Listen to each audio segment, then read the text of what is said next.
ఒకప్పుడు పుత్రోత్సాహం అని అనుకునేవారు, కానీ నేడు తెలుగు సినీ ఇండస్ట్రీలో పుత్రికా ఉత్సాహం అని చెప్పేసి అనుకోవాలా? ఎందుకు ఈ యొక్క మాటలు వస్తున్నాయనేది మనతో పాటు సీనియర్ జర్నలిస్ట్ హేమసుందర్ గారు ఉన్నారు, వారిని అడిగి తెలుసుకుందాం.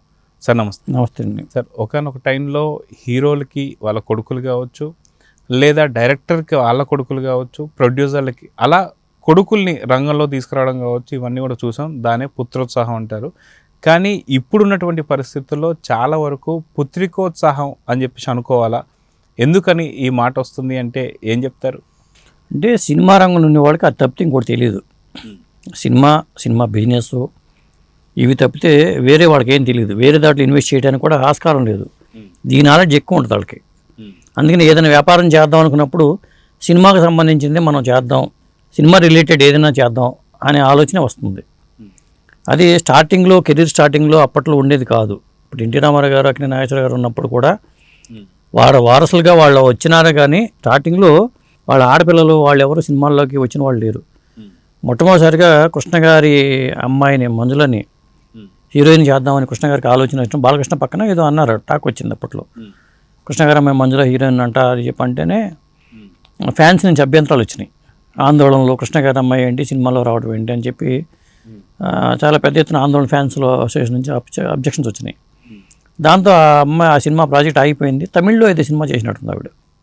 అట్లా కృష్ణ గారి అమ్మాయి నుంచే స్టార్ట్ అయింది అనుకోవచ్చు. ఇక్కడ హిందీలో కూతుళ్ళు వచ్చారు అందరూ. జమినీ గణేశన్ గారి అమ్మాయి రేఖ పెద్ద హీరోయిన్ అయింది, లేకపోతే ఇతరత్ర అయింది. కానీ హిందీ ఫీల్డ్లో, తమిళ ఫీల్డ్లో కమల్ హాసన్ గారి అమ్మాయి, రజనీకాంత్ గారి కూతుళ్ళు ఎప్పుడో సినిమా ఇండస్ట్రీకి వచ్చారు.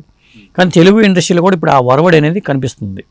చాలామంది వారసురాళ్ళు సినిమా నిర్మాతలుగాను. కృష్ణ గారు మన మెగాస్టార్ చిరంజీవి గారి అమ్మాయి సుస్మిత, అమ్మాయి కాస్ట్యూమ్ డిజైనర్. మామూలుగా అంటే కోర్స్ చేశారు ఆవిడ హైటెక్ సిటీలో ఉన్న కాలేజీలో చదువుకోవడమే. ఆ డిజైనింగ్లో చేసి ఫ్యాషన్ డిజైనింగ్ చేశారు.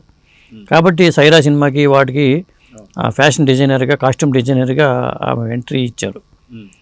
ఆ తర్వాత ఇప్పుడు లేటెస్ట్గా పరువు అనే వెబ్ సిరీస్, అంతకుముందు ఆలేరు పేరుతో ఒక వెబ్ సిరీస్ రన్ అయింది. శ్రీకాంత్ హీరోగా చేసిన సినిమా అది. ఆనందరంగ డైరెక్టర్ దానికి. అట్లా ఈ ఫీల్డ్కి వచ్చారు. గోల్డ్ బాక్స్ ఎంటర్టైన్మెంట్ పేరుతో ఒక బ్యానర్ స్థాపించుకుని నిర్మాణ రంగంలో కూడా సుస్మిత అడుగు పెట్టారు. ఇవాళ పుత్రికోత్సాహం అనే మాట అశ్విని దత్ గారిని చూసి కూడా వాడాల్సి వస్తుంది.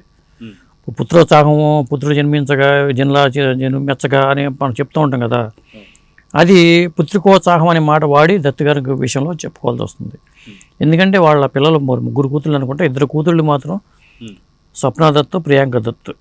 వాళ్ళిద్దరు కూతుళ్ళు నిర్మాణ రంగంలో చాలా యాక్టివ్గా ఉండి ఒక పెద్ద సక్సెస్, కల్కి అనే ఒక పెద్ద సక్సెస్ ఇచ్చిన తర్వాత మరి ఏ తండ్రికైనా ఆయన కొడుకులు లేరు, దత్ గారికి కూతుళ్ళే ఉన్నారు.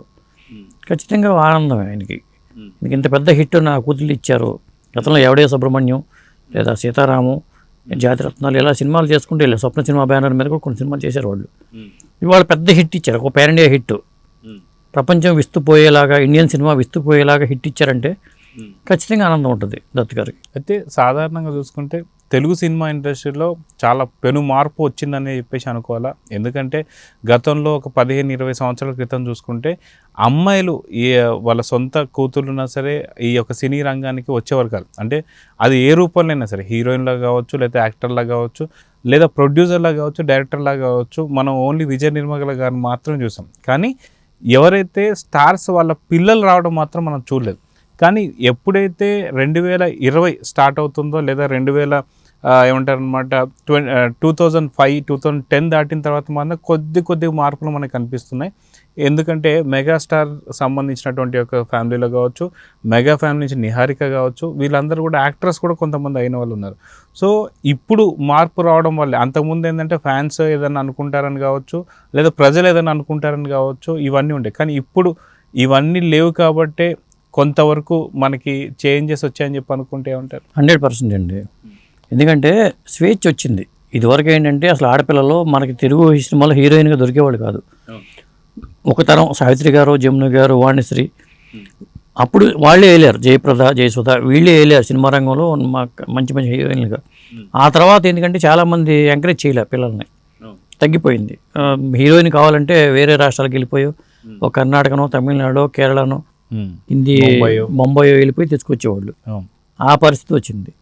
తర్వాత ఇప్పుడు మళ్ళీ చైతన్యం వచ్చింది. సినిమాలో హీరోయినే కాదు, తెర వెనుక పాత్ర కూడా పోషించవచ్చు అనే దానిగా వచ్చేసి కొంతమంది మన పరువు ఇట్లాంటివి అనుకునేప్పుడు కొంతమంది ఏంటంటే నిర్మాణ రంగంలో ఉంటే తప్పు కాదు కదా అనుకుని నిర్మాతలుగా మారిపోయిన వాళ్ళు ఉన్నారు. ఇప్పుడు కోడి రామకృష్ణ గారి అమ్మాయి కోడి దివ్య ఆ మధ్యన సినిమా చేశారు. అలాగే ఏడి నాగేశ్వర గారి అబ్బాయి ఏడి శ్రీరామ్ గారి అమ్మాయి ఒక సినిమా ప్రొడ్యూస్ చేశారు. అంటే ఇట్లాంటి వాళ్ళు ఇంకా చాలామంది, రజనీకాంత్ గారి కూతుళ్ళు సినిమా నిర్మాణ రంగంలోకి వచ్చారు. ముఖ్యంగా బాలీవుడ్లో ఇప్పటి నుంచో వాళ్ళ కూతుళ్ళని కూడా హీరోయిన్కి ఎంకరేజ్ చేసుకుంటూ వచ్చారు. బాలీవుడ్లో కూతుళ్ళు హీరోయిన్లు అయినా కానీ ఇతర రాష్ట్రాల్లో కాదు కూతుళ్ళు హీరోయిన్కి ఎంటర్ కాల. ఇప్పుడు మహేష్ బాబు గారి అమ్మాయి ఇప్పుడు సితారా కట్టం నేను కూడా సోషల్ మీడియాలో చాలా యాక్టివ్ అమ్మాయి. మా అమ్మాయికి హీరోయిన్ లక్షణాలన్నీ ఉన్నాయి. వాళ్ళ అమ్మ కూడా హీరోయినే కాబట్టి కాబోయే రోజుల్లో ఏమైనా రాబోయే హీరోయిన్ అని కూడా సితారా కట్టం నేను అనుకోవచ్చు మనం. ఇట్లా ఇప్పుడు జనరేషన్ మారుతుంది కాబట్టి ఖచ్చితంగా మనం హీరోయిన్ కోసం వేరే రాష్ట్రాలకు వెళ్ళి అక్కడ తీసుకొచ్చే పరిస్థితి లేకుండానే ఇక్కడే హీరోయిన్ కూడా దొరికే పరిస్థితి ఉంది. నిర్మాతలు కూడా వీళ్ళు మారిపోయి సక్సెస్ అవుతున్నారంటే ఖచ్చితంగా ఆ చైతన్యం వచ్చిందని అనుకోవాలి. అయితే కొంతమంది డైరెక్టర్ల కూతుళ్ళు మాత్రం ఇంకా పూర్తి డైరెక్షన్లో దిగలేదని చెప్పి చెప్పుకోవాలి. సో రానున్న కాలంలో డైరెక్షన్ డిపార్ట్మెంట్లో కూడా ఇక్కడ ఉన్నటువంటి ఒక దిగ్గజాలైనటువంటి ఒక డైరెక్టర్ కూతుళ్ళు కూడా వస్తారా, అంటే రావచ్చే అవకాశం ఉందా? అంటే డైరెక్టర్ అనేది చాలా బాధ్యతాయుతమైన జాబ్ అండి. అందరూ డైరెక్టర్లు కాలేరు. ఇప్పుడు రాజమౌళి గారి ఫ్యామిలీలో ప్రతి టీము వాళ్ళ ఇంట్లో చాలామంది ఉన్నారు. అంతా సినిమాలే చూసుకుని సినిమానే ఇండస్ట్రీకి బతికారు వాళ్ళు. టీం వర్క్ ఉంది కానీ డైరెక్షన్ డిపార్ట్మెంట్లోకి వచ్చేవాళ్ళు ఎవరు లేరు, కార్తికేయ తప్పితే. మిగతా వాళ్ళు చూసుకున్న కోటి రామకృష్ణ గారు డైరెక్టర్ అయినా కానీ వాళ్ళ అమ్మాయి నిర్మాత అయ్యారుగా డైరెక్టర్ అవ్వాల. ఇలా ఏ డైరెక్టర్ వాళ్ళ అమ్మాయిని డైరెక్టర్ చేద్దామని అనుకోలేదు కూడా. అది రిస్కీ ఫీల్డ్. కొంతమంది డైరెక్టర్లు అవ్వాలండి, లేడీస్ వరకు కొంత రిస్క్. నిర్మాతలుగా మారచ్చు. కానీ ఇప్పుడు నిహారిక ఉంది, నాగబాబు గారి అమ్మాయి. మరి నిహారిక యాంకర్గాను నటిగాను హీరోయిన్గా చేసింది. మళ్ళీ ఇప్పుడు ప్రొడ్యూసర్గా కుర్రాళ్ళు అనే కాన్సెప్ట్ తీసుకుని ఆవిడ ప్రొడ్యూసర్గా చేస్తుంది. చిరంజీవి గారి అమ్మాయి సుస్మిత పరువు అనే వెబ్ సిరీస్ ఇప్పుడు నెట్ఫ్లిక్స్లో ఏంటో ఉంది ఆ సిరీస్, అది చేసింది. చిరంజీవి గారు 156 సినిమాకి ఆవిడే నిర్మాత.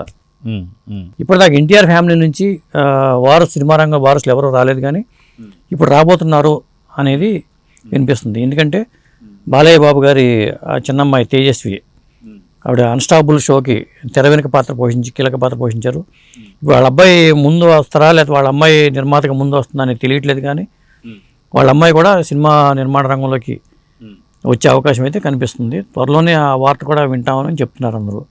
అంటే నిహారిక ఒక పక్కన సినిమా రంగంలోకి వచ్చింది, మరి రేపు పవర్ స్టార్ పవన్ కళ్యాణ్ గారి పిల్లలు కూడా నిర్మాణ రంగంలోకి వచ్చినా ఆశ్చర్యపడక్కర్లా. అంటే అందరూ దాదాపు ఆల్మోస్ట్ అందరూ కూడా సినిమా రంగంలో ఎవరైతే కీలకమైన వ్యక్తులు అనుకున్నారో వాళ్ళకి ఏంటంటే సినిమా తప్ప వేరే ప్రపంచం తెలియదు. సినిమా రంగంలోని లోటుపాట్లు తెలుసు, వాళ్ళ ఫాదర్స్ గైడ్ చేస్తారు, వాళ్ళు ఉన్నారు కాబట్టి. గతంలో కొంతమందికి ఈ నాలెడ్జ్ లేదు. అంటే మన పిల్లల్ని తీసుకొద్దామని ఆలోచన అప్పట్లో నిర్మాతలకు కానీ వాళ్ళకి ఎవరికి లేదు. వాళ్ళ వరకే నిర్మాత రంగంలో ఉండి కష్టమ నష్టం చూసి వాళ్ళు విరమించుకున్నారు తప్పితే వాళ్ళు నిర్మాణ రంగంలోకి రాలా. అలా రామానాయుడు గారు వాళ్ళ పిల్లల్ని ఎంకరేజ్ చేసుకుంటూ హీరోలు గాను నిర్మాతలు కానీ ఎంకరేజ్ చేసుకుంటూ వచ్చారు, కానీ ఆడపిల్లల వరకు ఎవరిని ఎంకరేజ్ చేయాలి. సో రానున్నటువంటి యొక్క భవిష్యత్తులో తెలుగు సినిమా ఇండస్ట్రీ పూర్తిగా ఏదైతే అమ్మాయిలతోనే నిండిపోతుందా, అదిగాక స్టార్ ఏదైతే ఉన్నారో స్టార్స్ నుంచి వచ్చేటువంటి ఒక ఇప్పుడు ఎవరైతే కిడ్స్ ఉన్నారో స్టార్ కిడ్సే వెళ్ళబోతున్నారంటే ఏమంటారు? సక్సెస్ అయితే ఆటోమేటిక్గా వస్తారండి. ఇప్పుడు కోడి దివ్య గారు చేసిన సినిమా సక్సెస్ అవ్వాల, మళ్ళీ కొంత టైం తీసుకుంటారు. అట్లాగే ఏడు శ్రీరామ్ గారి అమ్మాయి సినిమా హిట్ అయితే ఆటోమేటిక్గా వస్తారండి. ఇప్పుడు దత్తు గారు అమ్మాయిలు ఉన్నారు, ఒక్కసారిగా కలికి లాంటి హిట్ తీసి ప్రపంచం దృష్టిని ఆకర్షించారు వాళ్ళు. ఆటోమేటిక్గా వాళ్ళు నెక్స్ట్ ప్రాజెక్టులన్నీ కూడా ఆ రేంజ్లో ఉంటాయి. రేపు చిరంజీవి గారి అమ్మాయి చిరంజీవి గారితో 156 సినిమా మొదలుపెట్టి ఆ రేంజ్లో ప్లాన్ చేసుకున్నారు అనుకోండి, మళ్ళీ సుస్మిత గురించి అందరం మాట్లాడుకుంటుంటారు. అలాగే చిరంజీవి గారి అమ్మాయి శ్రీజ కూడా చేపట్టవచ్చు. ఇట్లా వాళ్ళు సక్సెస్ అవ్వాలి ముందు. సక్సెస్ అయితే ఆటోమేటిక్గా పెరుగుతారు వారసులు. సక్సెస్ అనేది ఇక్కడ బాగా కీలక పాత్ర పోషిస్తుందండి. ఇప్పుడు మహేష్ బాబు గారి అమ్మాయి సితారా కట్టంనేని చాలా యాక్టివ్గా ఉంటుంది. ఆ అమ్మాయిలో చాలా హైలీ టాలెంట్ ఉంది. మరి హీరోయిన్గా వస్తుందా, నిర్మాతగా వస్తుందా, ఫ్యూచర్లో డైరెక్షన్ చేస్తుందా అని మనం చెప్పలేము. అయితే వీళ్ళందరికీ కూడా ఈ ఫార్ములాని పూర్తిగా క్రియేట్ చేసింది మాత్రం రాజమౌళి అంటే ఏమంటారు? ఎందుకంటే రాజమౌళి గారి ఫ్యామిలీలోనే సంగీతం కావచ్చు, డైరెక్షన్ కావచ్చు, మిగతా అన్ని రకాలైనటువంటి ఒక సింగర్స్ కావచ్చు, అన్ని రకాలైనటువంటి ఒక మనం చూస్తూ వస్తున్నాం. సో ఇదే విధంగా ఇప్పుడున్న ఫ్యామిలీస్ అన్ని మెగా ఫ్యామిలీ కావచ్చు, అదేవిధంగా నెక్స్ట్ వచ్చే ఫ్యామిలీస్ అయితే ఇప్పుడు దత్ గారి ఫ్యామిలీస్ కావచ్చు, ఎందుకని ఇంకొకరికి అవకాశం ఇవ్వడం, పూర్తి ఫ్యామిలీ ప్యాకేజ్ తీసుకోవాలి అనే ఫార్ములా. అంతే కదా, ఇప్పుడు ఆడవాళ్ళు అంటే ఇంట్లోనే కూర్చోవడం, మనం వంటలు చేసుకోవడం అనే కాన్సెప్ట్ లేదు, పోయింది. ఇప్పుడు ఏదో ఒక పని చేయాలి, ఏదో వ్యాపకం చేయాలి. దత్ గారి అమ్మాయిలు కూడా నిర్మాణ రంగంలోకి రావడానికి ముందు లోకల్ టీవీను ఇది పెట్టారు వాళ్ళు, ఒక ఛానల్ నడిపారు వాళ్ళు, ఆ అనుభవం ఉంది. ఇవన్నీ చేసిన తర్వాతే దీంట్లోకి వచ్చారు వాళ్ళు. రాజమౌళి గారే అని చెప్పడానికి కూడా లేదు, ఎందుకంటే బాలీవుడ్ ఇన్స్పిరేషన్ అనుకోవాలి. వాళ్ళు ఉన్నారు కదా ఏక్తా కపూర్ వాళ్ళు చేసుకుంటూ వచ్చారు. కపూర్ ఫ్యామిలీలోనే కపూర్ ఫ్యామిలీ వాళ్ళు అందరూ చేసుకున్నప్పుడు వాళ్ళు అక్కడ చేస్తున్నప్పుడు మనం కూడా ఇక్కడ ఎందుకు చేయకూడదు అని ఆలోచన వస్తుంది. అలాగే రజనీకాంత్ పిల్లలకి వచ్చింది, కొచ్చాడి అని సినిమా మరి వాళ్ళ అమ్మాయి అప్పుడు చేసింది కదా, మన లాల్ సలాం చేసుకుంటూ వచ్చారు. వాళ్ళ పిల్లలు ఉన్నారు, కమల్ హాసన్ గారి పిల్లలు ఉన్నారు. ఎవరికో ఒకరికి వృత్తి అనేది ఉండాలి మనకి.